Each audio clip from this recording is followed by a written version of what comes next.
إن الذين آمنوا والذين هادوا والنصارى والصابئين من آمن بالله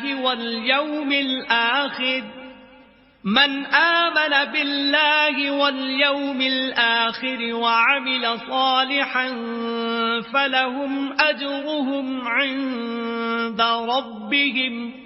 ولا خوف عليهم ولا هم يحزنون۔ جو لوگ مسلمان ہیں یا یہودی یا عیسائی یا ستارہ پرست، یعنی کوئی شخص کسی قوم و مذہب کا ہو، جو خدا اور روز قیامت پر ایمان لائے گا اور عمل نیک کرے گا، تو ایسے لوگوں کو ان کے اعمال کا صلہ خدا کے ہاں ملے گا، اور قیامت کے دن ان کو نہ کسی طرح کا خوف ہوگا اور نہ وہ غمناک ہوں گے۔